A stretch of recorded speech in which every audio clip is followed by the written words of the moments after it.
I'm Annabelle Owen, 34, and I built my life quietly, no spotlight, just showing up when it mattered.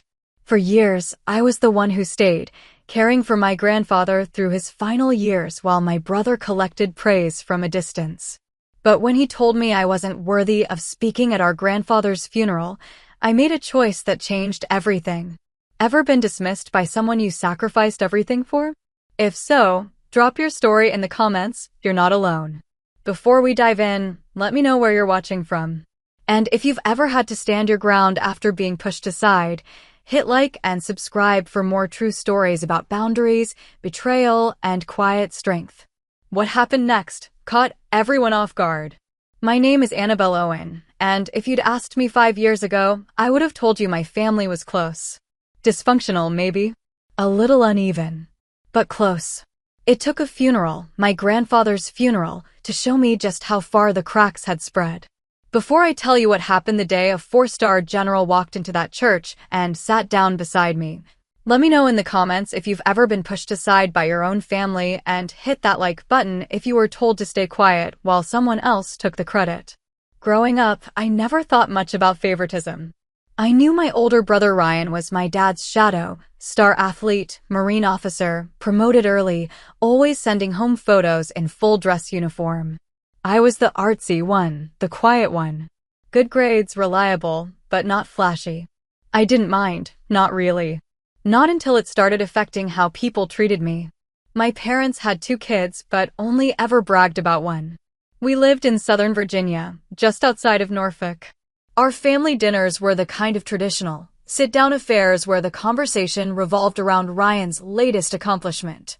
Ryan just bought a house, Ryan's commanding a new unit now, Ryan's flying back for Christmas, if the weather holds. I could have gotten a new job, finished a degree, moved across the country, and it would have barely earned a nod. Sometimes it felt like I was just background noise in my own life. The only person who never made me feel invisible was my grandfather, Colonel John Owen, U.S. Army, retired. Bronze Star, 2 Purple Hearts, and the kind of handshake that crushed your fingers even in his 70s. But he didn't lead with that. He was more interested in who you were than what your resume said. When I was little, he taught me how to fix a leaky faucet and iron a dress shirt properly, so you can tell the difference between a wrinkle and a standard. That was a joke, but I took it seriously. He used to say, knowing how to pay attention is a form of respect. Don't forget that. I didn't. When his health started to slip, first the knees, then the cancer, I rearranged my work schedule so I could take him to his appointments. My parents helped here and there, mostly when it was convenient. Ryan wasn't around. Too far, too busy, too important. Grandpa never complained. But I could tell the silence bothered him. The last time he got out of the hospital, I stayed with him for a week. He'd lost weight and was more tired than usual, but his voice was still sharp. One night, as I was refilling his med tray, he said, "You know, you've got more discipline than half the officers I trained." I smiled, thinking he was joking, but he wasn't smiling back. "You're the only one who shows up. That means something."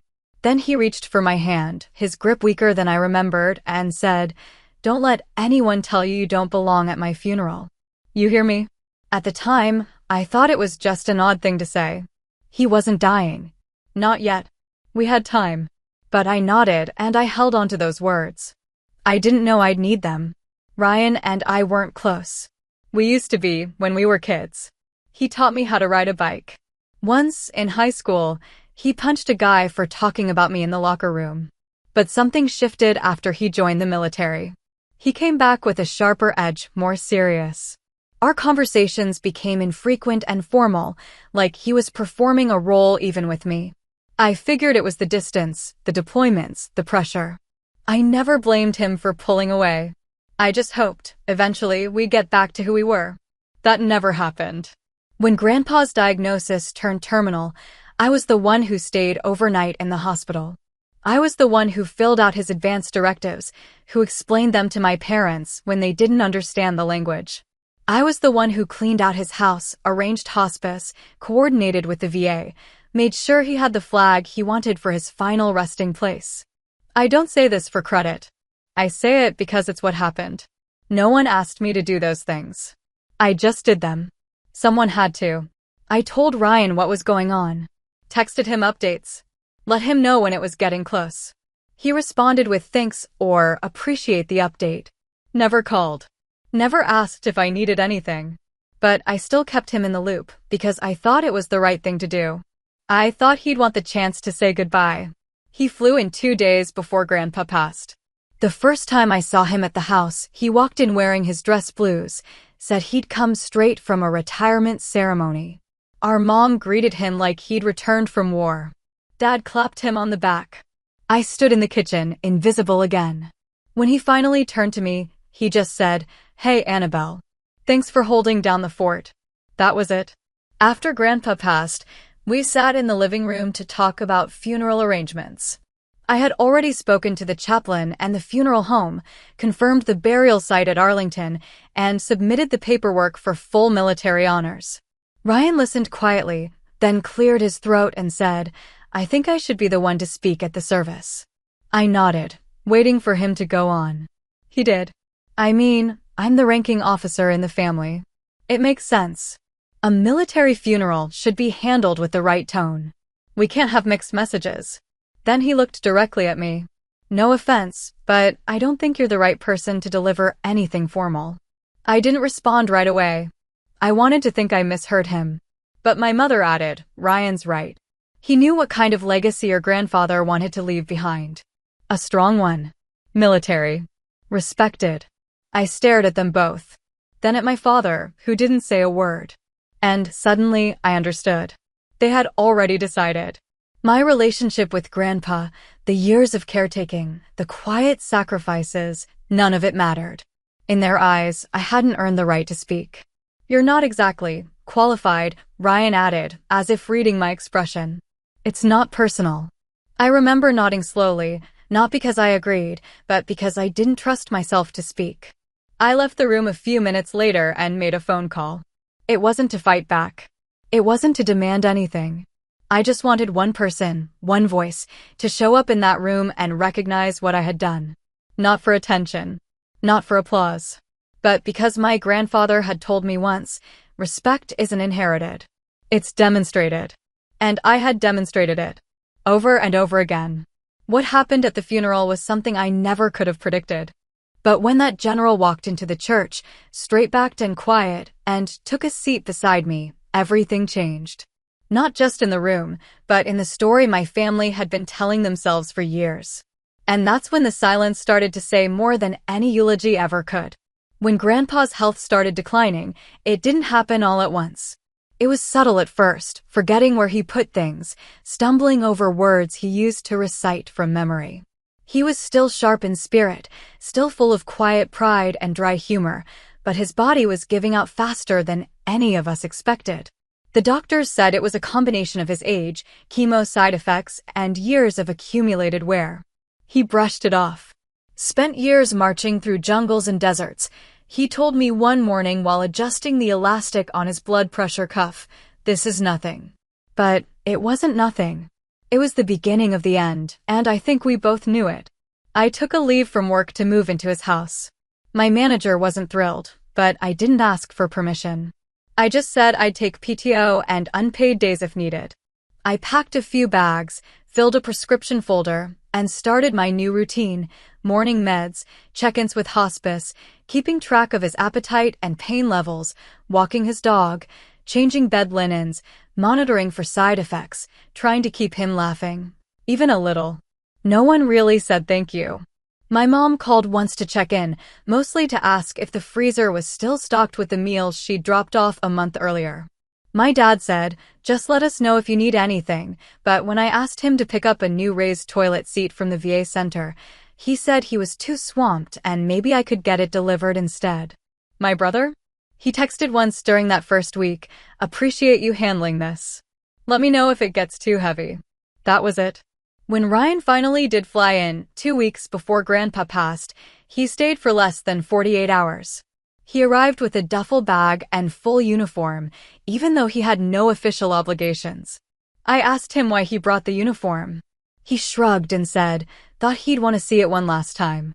He spent most of the visit on his phone or stepping outside to take calls. Didn't ask about the medication schedule. Didn't sit through any of the harder nights when Grandpa couldn't keep food down. He did, however, make sure to get a few posed photos of himself sitting beside Grandpa's hospital bed. One hand resting on Grandpa's shoulder, the other clutching that framed photo of their shared service. Grandpa was mostly asleep, his eyelids fluttering with the fatigue that never seemed to let up. Ryan captioned the picture later on social media with 3 generations of service. Honoring my hero. He left the next morning. When I walked into the living room after dropping him off at the airport, I saw the photo.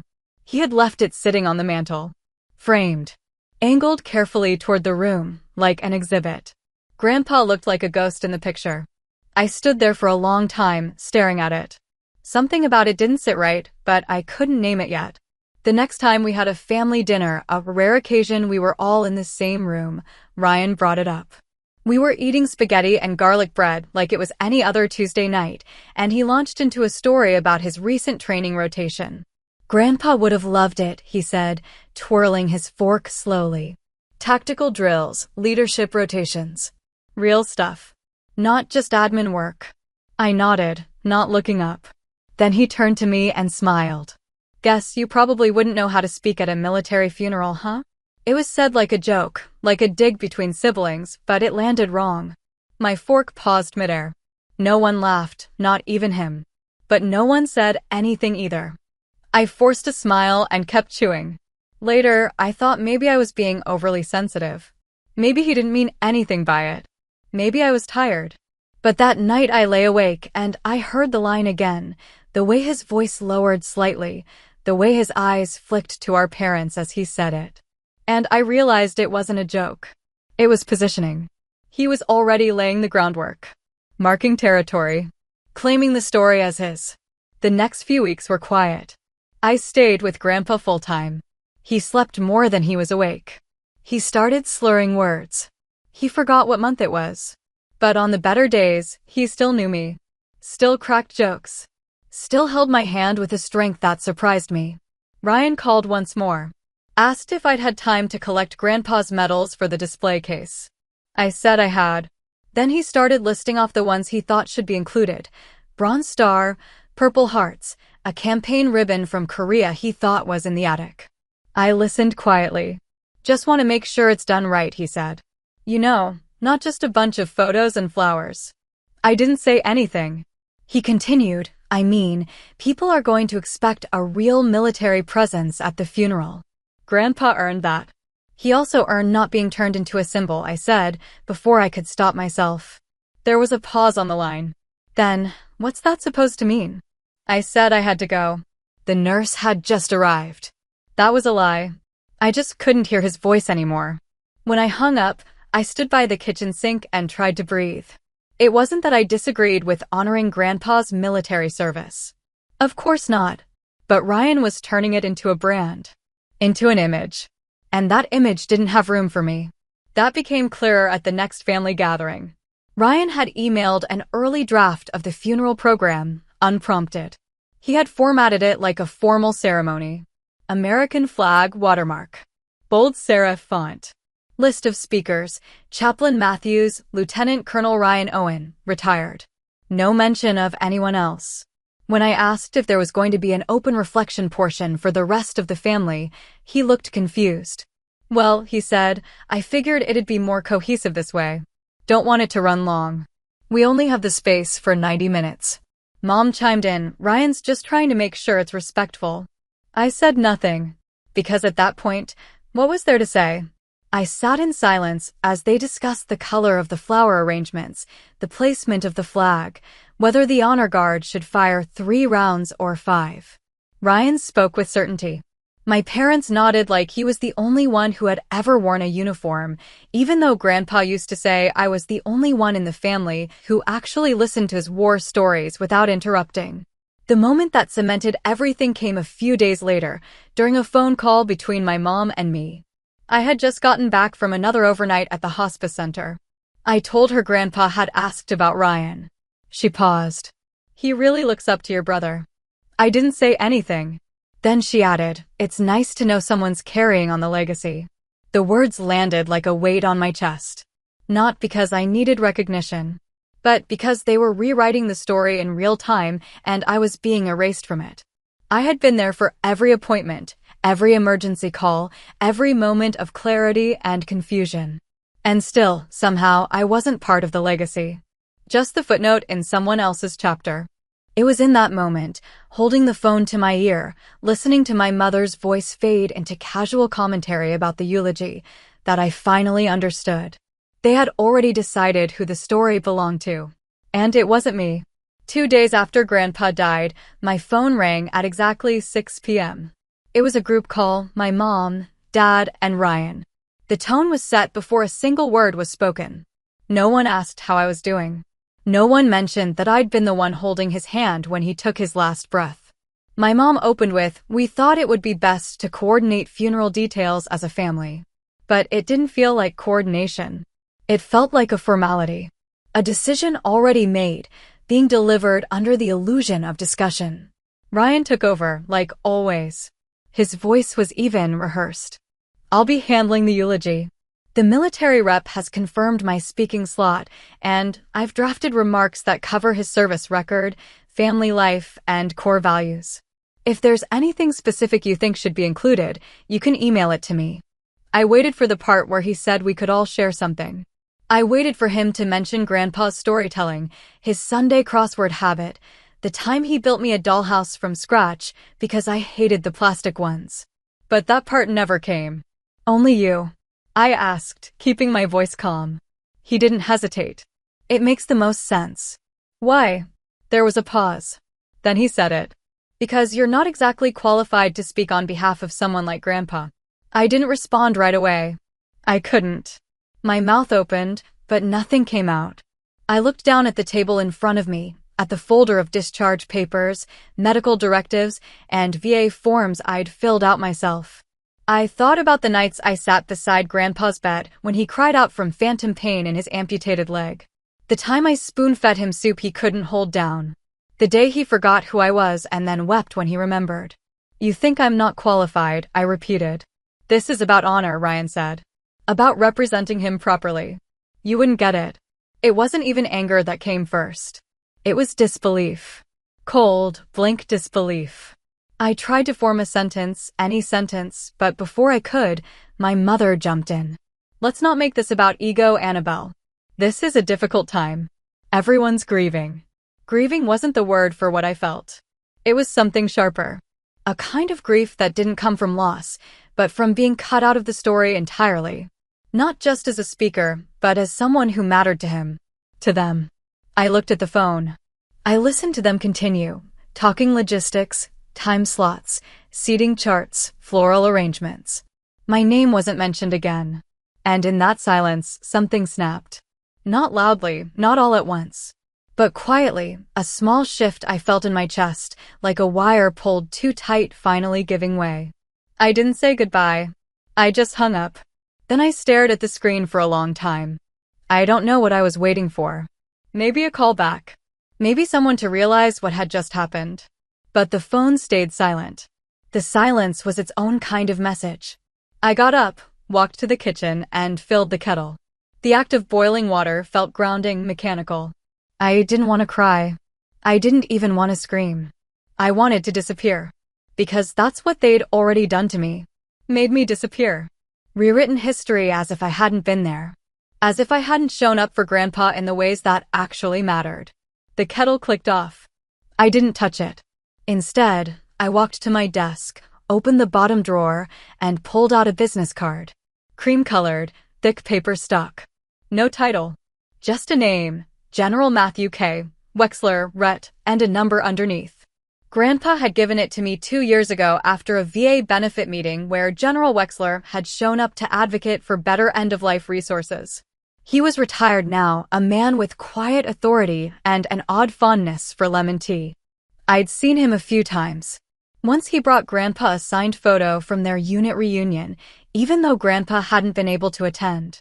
Another time, he came to the house and stayed for an hour. They'd barely spoken, but the silence between them was comfortable, familiar, respectful. I stared at the card. Then I dialed. His assistant answered.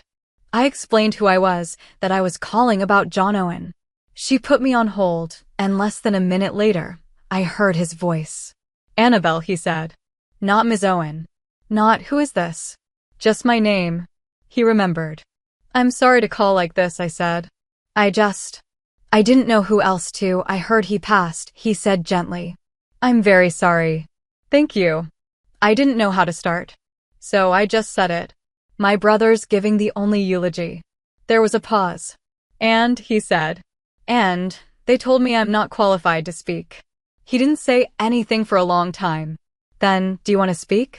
"Yes," I said, before I could second guess it. "But it's not about a speech.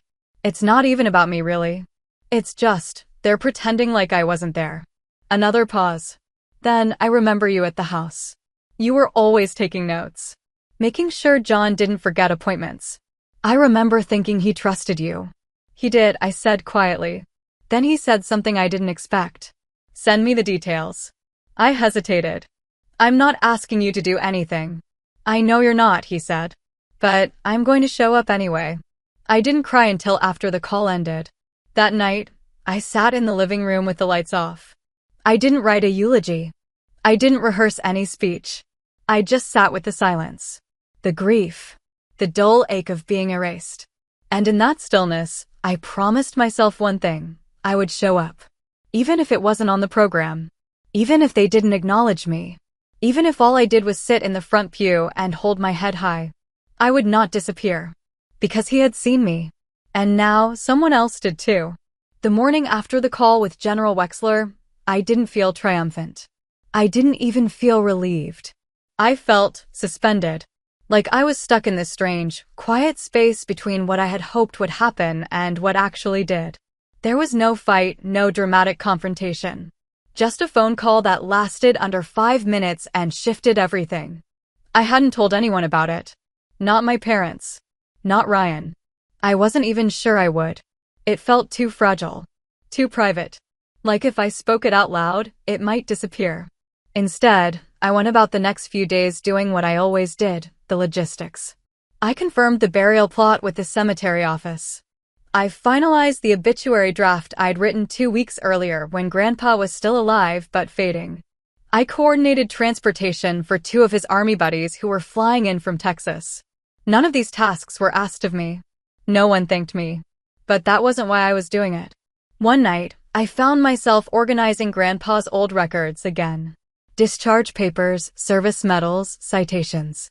They'd all been tucked into a folder he kept in the bottom drawer of his dresser. The last time I had opened it, I was helping him apply for a benefit he didn't even want. "They make you jump through hoops for $100, he grumbled, but he still signed the forms because I'd taken the time to fill them out. As I flipped through the paperwork, I found a small index card in his handwriting, wedged between 2 yellowing letters from the VA. On it, he'd scribbled my name, just my name, and next to it, in all caps, "Trust with decisions if needed." It wasn't legally binding. It wasn't a formal directive. But I knew what it meant. I sat back on the floor and stared at it for a long time. I remembered every Sunday afternoon we spent watching old war documentaries. The way he'd pause the TV to tell me what really happened versus what Hollywood got wrong. I remembered the way he'd ask me to sit with him while he paid bills, not because he needed help, but because he liked the company. I remembered reading him letters from old army friends when his eyesight started to go, how he'd correct me on pronunciations even though he couldn't see the words himself. I hadn't just known him. I'd witnessed him. The daily, quiet version of him. Not the medals or the war stories or the parade appearances. The man who refused help but let me clean his coffee maker. The man who wouldn't take painkillers unless I was the one handing them to him. The man who once told me, if you want to know who someone really is, see how they act when they're tired. I didn't want to give a speech. I didn't care about the podium or the crowd or whether people clapped when my name was called. I just didn't want to disappear. That's what it had started to feel like, not just being sidelined, but being erased from his story. As if showing up every day, quietly, without applause, meant I hadn't been there at all. As if my absence from the program meant I'd never mattered in the first place. So I made a decision. I wouldn't fight Ryan over the eulogy. I wouldn't demand equal time or beg for acknowledgement. But I also wouldn't sit in the back and shrink myself to fit the space they allowed me. I would sit in the front row. I would wear the navy blazer Grandpa used to say made me look like a senator. I would hold his flag when they folded it. I would be there, fully, visibly, whether they liked it or not. And if anyone asked who I was, I'd tell them the truth. I was the one who stayed. I kept waiting for the call from my parents, the one where they'd realize how badly that family meeting had gone. But it never came. I got a few logistical texts from my mom. Service starts at 10:30 sharp. Please be on time. Reception at the church hall afterward. Nothing personal. Nothing warm. Just itinerary. It was probably easier for them to pretend things were fine. It always had been. The night before the funeral, I got a message from one of Grandpa's old neighbors, Mr. Kessler. He was in his 80s now, mostly homebound, but he'd known our family since I was in middle school. Your grandfather was proud of you, he wrote. He told me once that if anything ever happened, he knew you'd handle it. Said you had grit. I stared at the message for a long time before responding. Thank you. I hope I live up to that. But what I really meant was, I hope someone else in that room sees it too. That night, I pulled out a small notebook and jotted down a few lines. Not a speech. Not a eulogy. Just things I didn't want to forget. The time Grandpa taught me how to shine shoes using a cotton rag and patience. The day he asked me to go through his safe deposit box with him so someone knows where the boring stuff is. The way he used to hum the army cadence under his breath when doing chores. I wrote them down not because I planned to read them out loud, but because I wanted a record, something that proved I had seen him fully. That I had loved him not for his rank or his medals, but for who he was in between.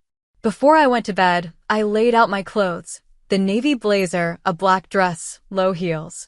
Nothing flashy. Just enough to feel like I belonged at the front of the room. The program didn't have my name on it. But I was going to be there. And I wasn't going to apologize for it.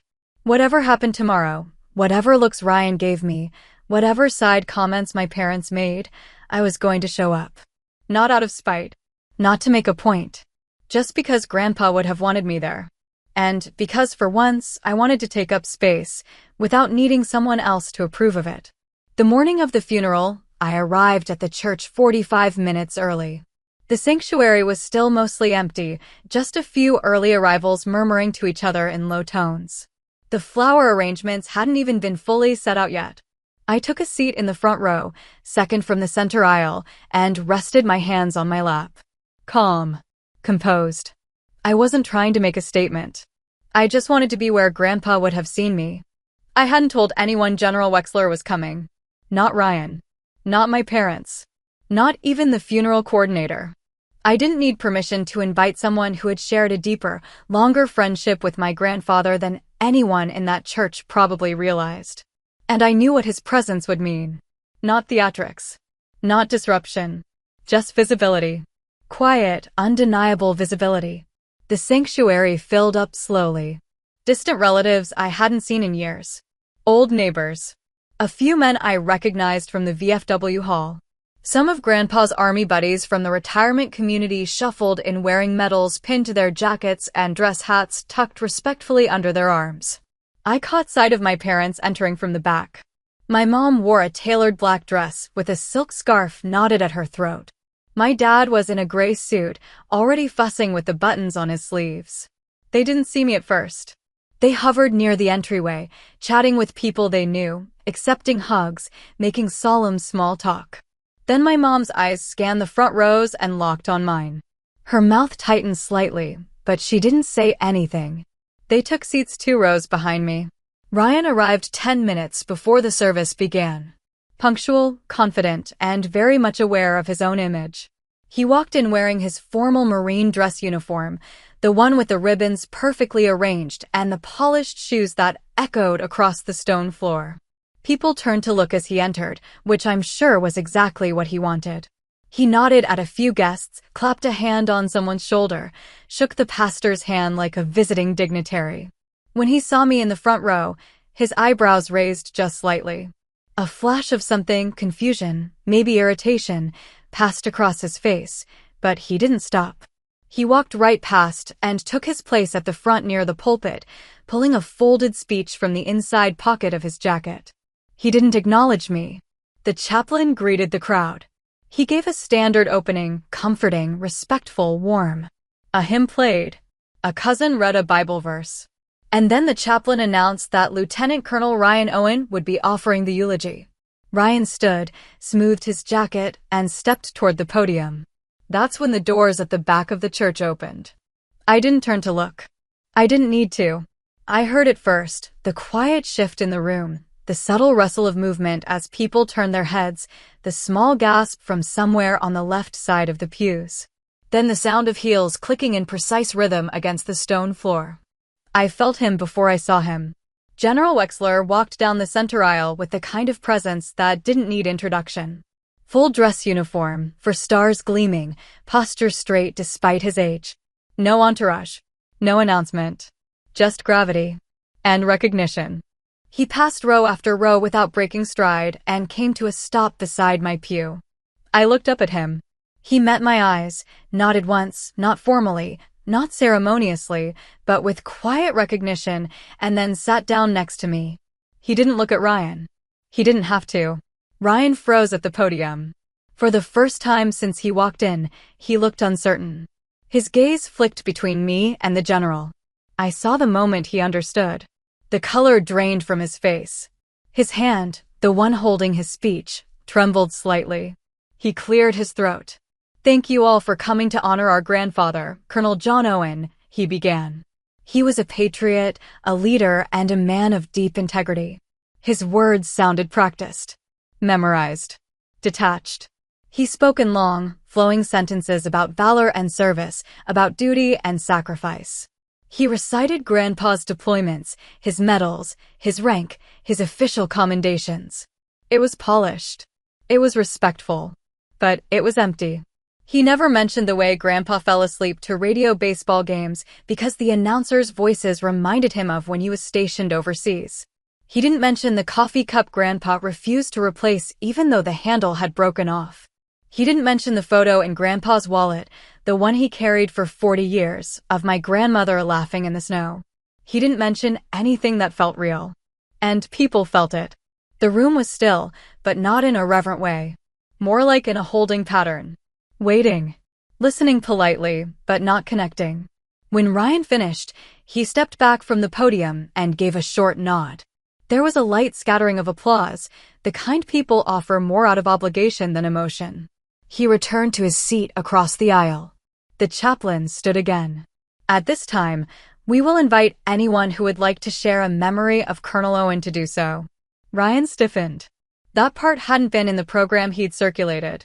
He glanced toward the chaplain, who smiled gently and gestured toward the microphone. Silence. Then the sound of a chair sliding quietly back. General Wexler stood. He didn't need notes. He didn't need introduction. He stepped to the front of the room and waited for the space to still. Then he began. John Owen wasn't just a soldier, he said. He was a man who believed in showing up. He talked about their early days in training. How Grandpa once volunteered for an overnight guard rotation just so a young private could get a few extra hours of sleep. How he made a habit of checking in on the guys who never spoke up. How he once told a superior officer, if we're not looking out for the quiet ones, what are we even leading? He looked out across the room and said, I've met a lot of people who talk about leadership. Very few who practiced it when no one was watching. Then he paused. And from what I understand, he raised someone who inherited that same instinct. The room was silent. He didn't say my name. He didn't need to. He stepped down from the podium without fanfare and returned to the seat beside me. When he sat, he placed one hand briefly on top of mine. A quiet gesture. A signal. I didn't cry, but I felt seen. Not in a public way.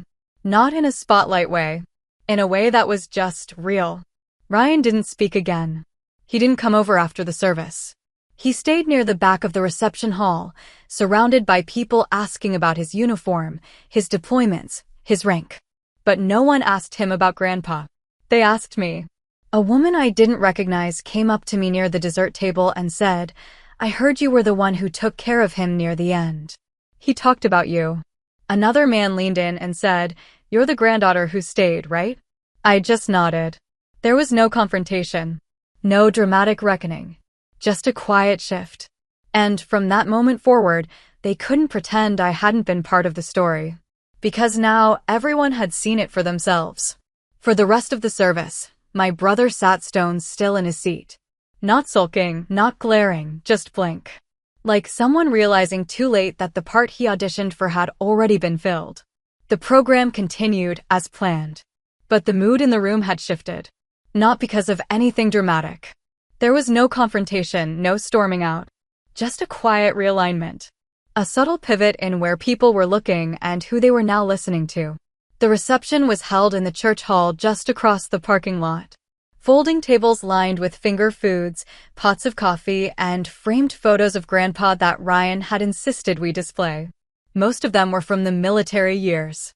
There was only one photo from after his retirement, a grainy candid of him sitting on the porch, looking off to the side, like he hadn't realized someone was taking the picture.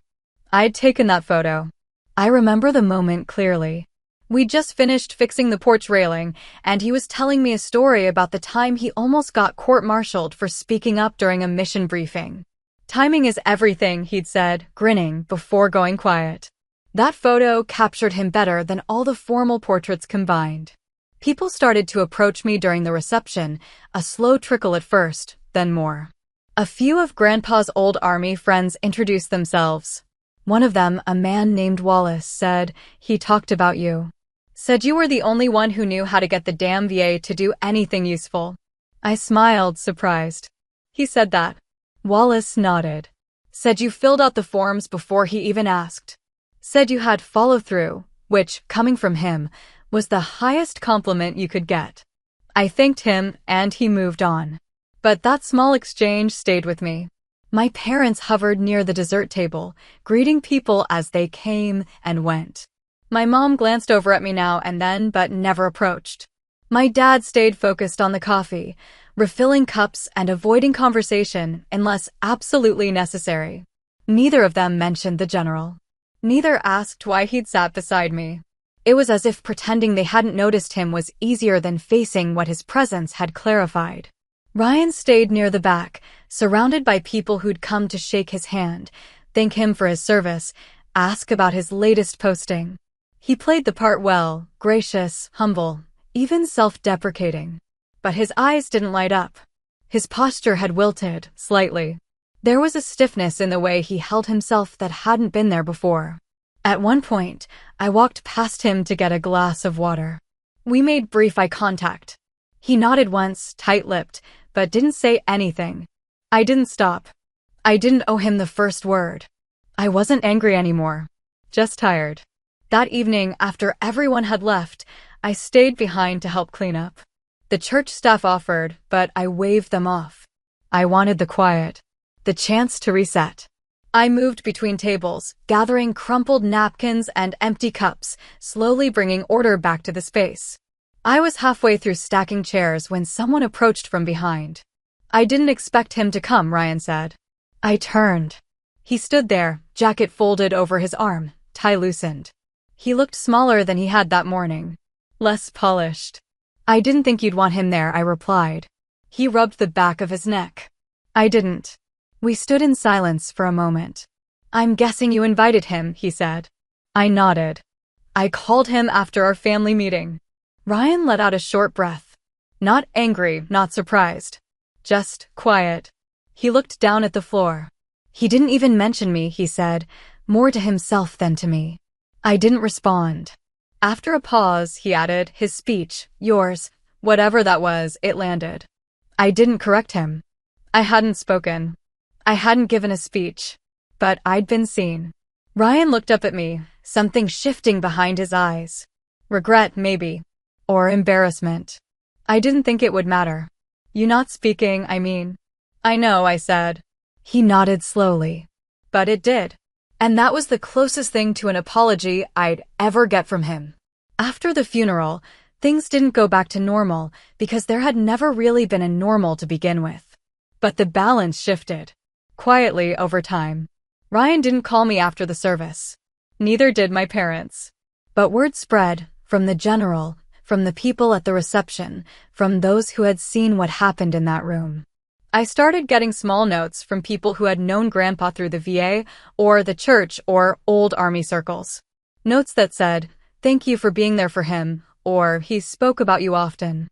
I even got a letter in the mail from one of his former lieutenants. Handwritten. 5 paragraphs long. At the bottom, he'd written, "You earned his trust." Not everyone did. That letter is still in my nightstand drawer. I didn't try to reach out to my family. I didn't try to smooth things over or pretend like the months leading up to the funeral hadn't happened. I needed the space. I needed time to remind myself that my worth wasn't tied to whether or not they acknowledged it. Instead, I focused on other things. I started volunteering at the local VA center on weekends. Nothing big, just helping new patients navigate the paperwork, making sure they understood their benefits, sitting with them when they didn't have anyone else to show up.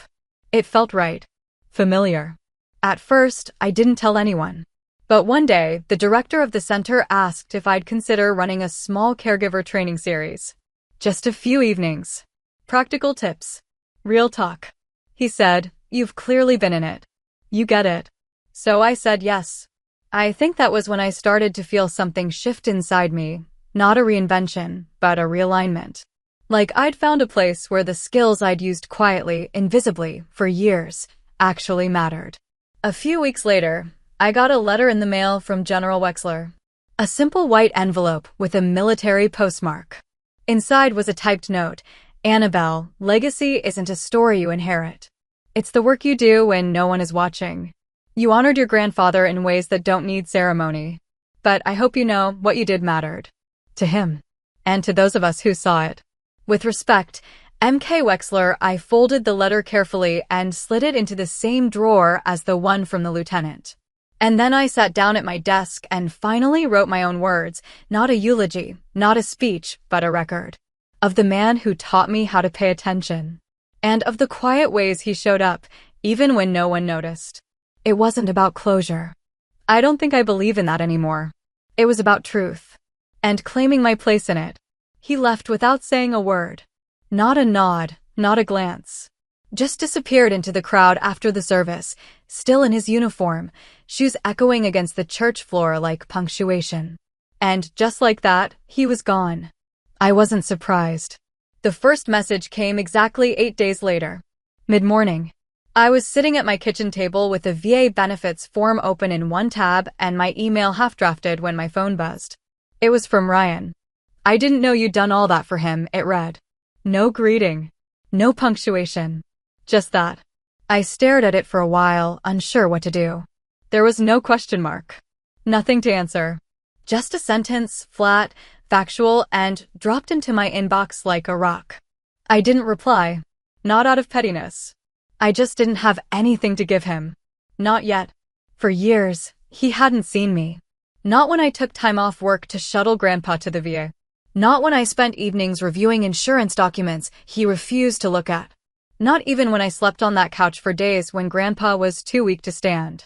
And now, after all of it, after the funeral, the silence, the disappearance, he wanted a response.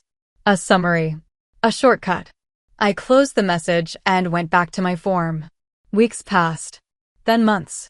My parents sent me a birthday card in June and signed, "Just love, Mom and Dad," pre-printed inside. A card like that doesn't really say, "I remembered you." It says, "I remembered to remember you." I stuck it in a drawer and didn't think about it again. In late August, Ryan texted again. "Back in town next week. Want to grab coffee?" This time, I didn't ignore it. I typed, "Sure," and hit send. I wasn't interested in rehashing the funeral. I didn't need a formal apology with bullet points and accountability. I didn't expect him to hand me a ribbon and say I'd won. I just wanted to see if he was capable of showing up like a person, not a role. We met at a cafe halfway between our neighborhoods. Neutral ground. I arrived first and took a seat outside. It was warm that day, sunlight bouncing off the glass, patio umbrella barely shading the table. I ordered a tea. When he showed up, he looked the same as always. Pressed shirt, haircut still regulation short, no visible sign that anything had changed. But when he sat down, he didn't jump into conversation. He didn't pull out his phone. He just sat there, a little awkward, a little quieter than I remembered. "I wasn't sure you'd say yes," he said eventually. I shrugged. "I almost didn't." He nodded. "Fair." We talked. Mostly small things. Work. Travel. The cafe's ridiculous parking situation. Every so often, he'd mention Grandpa, tentatively, like testing the weight of it. I didn't fill in gaps for him. I didn't volunteer stories he'd missed. I let the silence sit when it needed to. He didn't ask why I'd never told him what I was doing for Grandpa. I think he knew better than to put that on me. At one point, he said, "You were there for the hard stuff." I wasn't. That's on me. It wasn't a full apology, but it was more than I expected. Still, I didn't reach across the table. I didn't say it's okay. I just nodded. Because it wasn't okay. But it was something. When we finished our drinks, he offered to walk me to my car. I declined. We parted with a simple, "Take care." And that felt right. Since then, we've talked a handful of times. A text here, a forwarded article there. Nothing deep. Nothing forced. But I've kept the door open. Not wide. Just unlocked. That's the thing no one really tells you about rebuilding trust. It doesn't feel like a homecoming. It feels like construction. Like surveying damage, checking the foundation, asking yourself over and over, is this worth rebuilding? And if so, what kind of structure do I want this time? I don't want what we had before. I don't want performance or hierarchy or keeping score. I want eye-level connection. A shared understanding that whatever happens next, it has to be honest. And that kind of connection takes time. It also takes space. I still think about Grandpa a lot. Not in the dramatic, grief-soaked way I did those first few weeks. More like he shows up in the quiet. When I'm fixing something around the house. When I'm at the pharmacy and overhear someone asking how to read a prescription. When I pause to listen to an old baseball game on the radio just because the voices remind me of that final summer. There's a picture of him on my bookshelf now. Not one of the military ones. Just him in the backyard, holding a mug, smiling slightly, like he'd just told a joke to himself. That's the man I remember. Not the medals. Not the folded flag. Just him. Sometimes people ask if my brother and I ever made up. I don't have a clean answer. We didn't fight it out. We didn't hug it out. We just adjusted. Maybe that's the best you can hope for sometimes. Not resolution, but recalibration. I'm not keeping score anymore. I'm keeping boundaries. And if trust comes back, it'll do so on my terms. Slowly. Quietly. Like the kind of respect you don't demand, you earn. It's been a year. Not to the day, but close enough that the air feels familiar. Late fall, brittle wind, the kind of gray sky that makes you pull your coat a little tighter even if you're only going from the car to the door. A few weeks ago, I got a card in the mail. White envelope. Neat block lettering.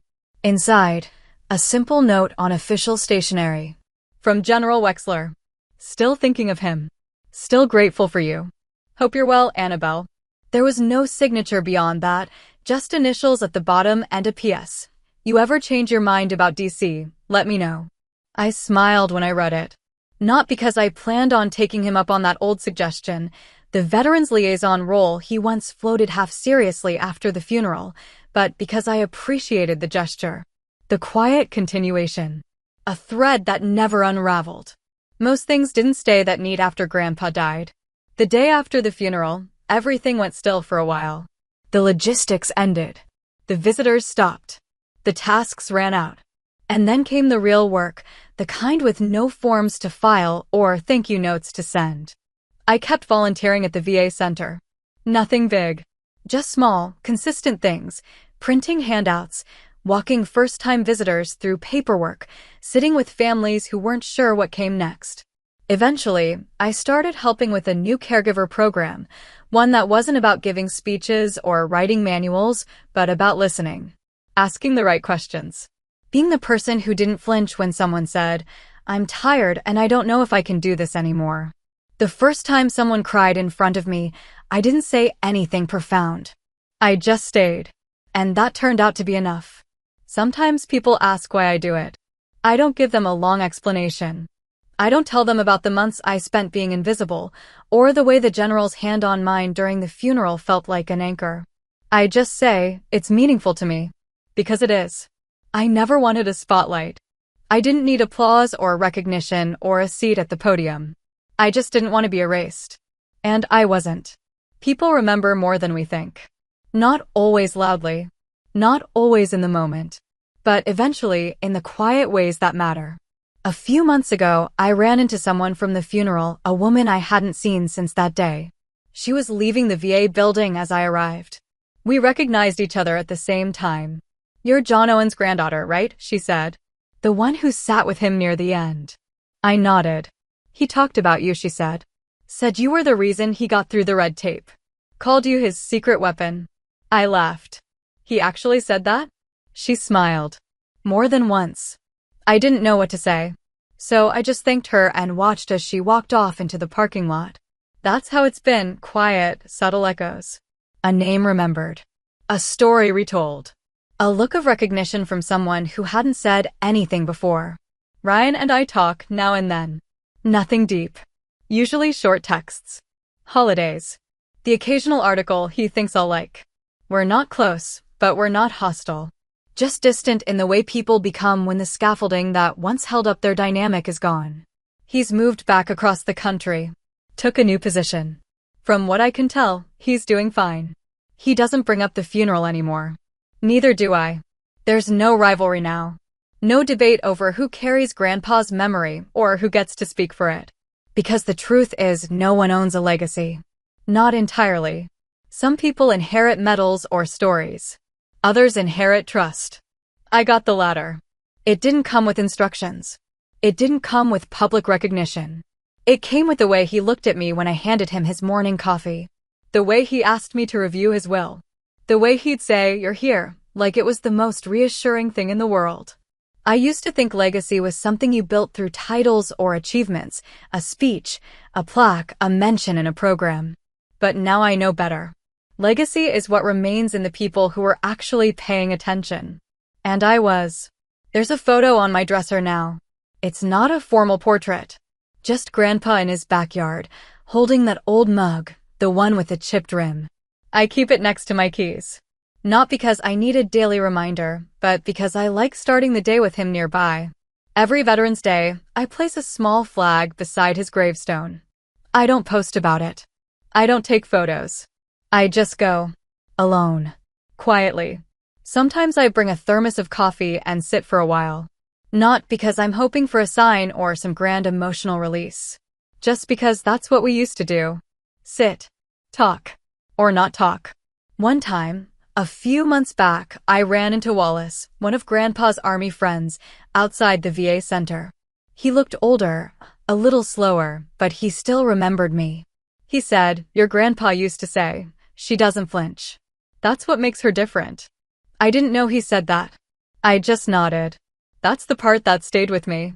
Not the compliment, though it meant something, but the fact that even when I wasn't trying to be seen, someone had noticed. And maybe that's all I ever really wanted. Not a spotlight. Not a microphone. Just a matter in the story. To be counted. To be remembered not for what I said, but for what I did. And in that, I was never erased. I was present. I was trusted. And I showed up. Thanks for watching. Have you ever been cut out of something that should have been yours to share, just because someone else thought they knew better? Or had to find your own way to be heard without saying a word? Drop your story in the comments. I read every one. And if this reminded you of someone who needs to hear it, share it with them. Don't forget to like, subscribe, and turn on notifications for more true stories about quiet strength and taking back your voice.